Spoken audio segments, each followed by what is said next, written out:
بسم الله الرحمن الرحيم نحمده ونصلي ونسلم على رسوله الكريم وعلى آله وصحبه أجمعين.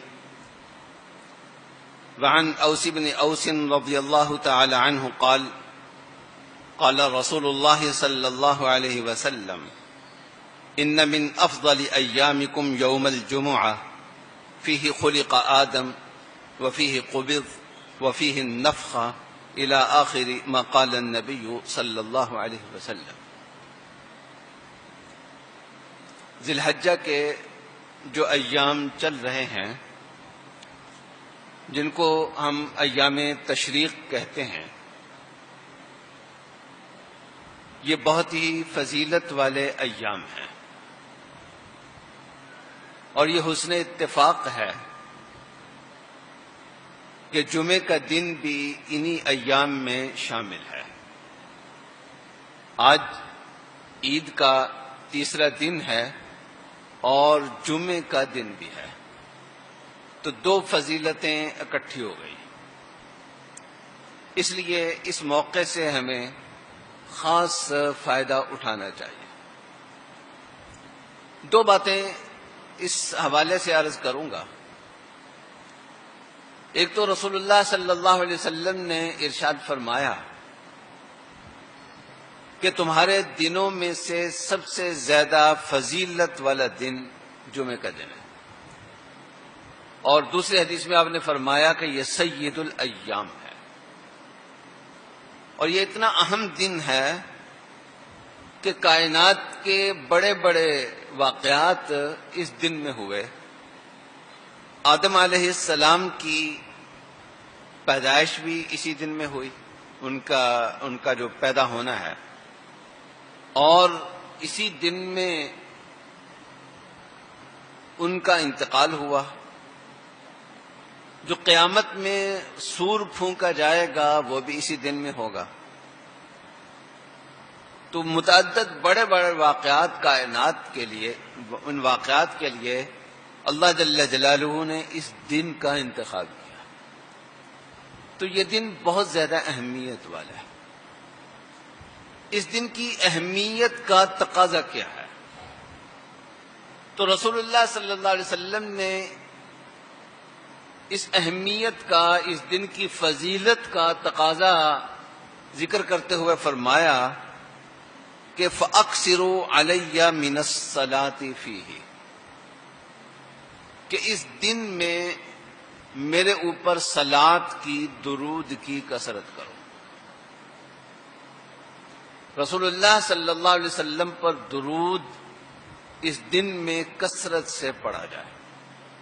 یہ اس کے افضل الایام اور سید الایام ہونے کا تقاضا ہے، اور اسی سے درود شریف کی فضیلت بھی سمجھ میں آتی ہے کہ جو سب سے بڑھ کر سب سے زیادہ فضیلت والا دن ہے، اس دن کے لیے جو عبادتیں منتخب کی رسول اللہ صلی اللہ علیہ وسلم نے، بلکہ جس عبادت کی کثرت کا آپ نے کہا وہ رسول اللہ صلی اللہ علیہ وسلم پر درود بھیجنا ہے. اور آپ نے درود شریف کے حوالے سے ایک مزیدار بات، ایک مومن کے لیے جو سب سے زیادہ مزیدار بات ہے وہ یہ فرمائی کہ فَإِنَّ صَلَاتَكُمْ مَعْرُوضَةٌ عَلَيَّ، تم مجھ پر درود پڑھو گے تو صرف اتنا نہیں ہوگا کہ اس کا اجر و ثواب تمہارے نامہ اعمال میں لکھا جائے گا. وہ تو قیامت کا معاملہ ہے، قیامت کے دن اجر و ثواب ملنا ہے. نقد فائدہ جو اجر و ثواب سے بھی بڑھ کر ہے ایک مومن کے لیے، وہ یہ ہوگا کہ اس کا یہ درود کا یہ تحفہ میرے سامنے پیش کیا جائے گا، میری خدمت میں پیش کیا جائے گا.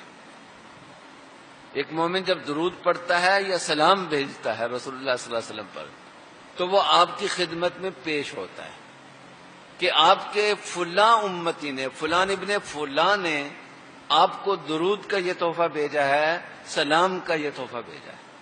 تو ہماری یہ چیز، حقیر سی چیز، رسول اللہ صلی اللہ علیہ وسلم کی بارگاہ میں بطور تحفے کے پیش کر دی جائے، اس سے بڑی کوئی اور چیز نہیں ہو سکتی.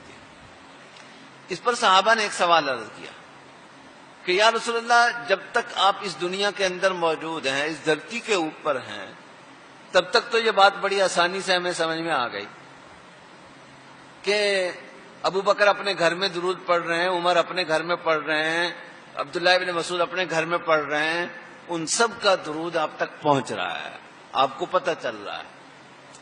لیکن جب آپ اس دنیا کے اندر نہیں ہوں گے، اس زمین کے اوپر نہیں ہوں گے، تو عام طور پر تو یہ ہوتا ہے کہ جب آدمی قبر میں جاتا ہے، یہ سوال کرنا بڑا مشکل کام تھا جو صحابہ نے رسول اللہ صلی اللہ علیہ وسلم سے کر لیا، اللہ نے کروا دیا. سوال بڑا مشکل تھا یہ سوال، کہ عام طور پر تو ہوتا یہ ہے کہ آدمی قبر میں جانے کے بعد کچھ عرصے کے بعد آدمی کا وجود ہی ختم ہو جاتا ہے، ہڈیاں گل جاتی ہیں، جسم گل جاتا ہے، اس کا وجود ہی باقی نہیں رہتا. تو پھر یہ درود کیسے پیش ہوگا؟ تو رسول اللہ صلی اللہ علیہ وسلم نے بڑی صراحت کے ساتھ یہ فرما دیا کہ نہیں، باقیوں کے ساتھ یہ ہوتا ہوگا لیکن انبیاء علیہم الصلوۃ والسلام کے ساتھ یہ نہیں ہوتا. زمین کی یہ مجال نہیں ہے کہ وہ کسی نبی کے جسم کو کوئی نقصان پہنچائے. انبیاء علیہم الصلوۃ والسلام کے اجسام اپنی قبروں میں محفوظ ہوتے ہیں اور ان کو ایک خاص نوعیت کی زندگی حاصل ہوتی ہے، اور وہاں ان پر یہ چیزیں پیش ہو رہی ہوتی ہیں.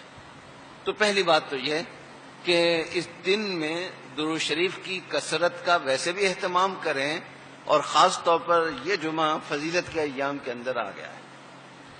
دوسری بات رسول اللہ صلی اللہ علیہ وسلم نے یہ فرمائی کہ جمعے کے دن میں ایک گھڑی ایسی ہوتی ہے جو بڑی قبولیت کی گھڑی ہوتی ہے، اور اس میں جو کچھ مانگا جاتا ہے وہ اللہ جل جلالہ ضرور عطا فرماتے ہیں.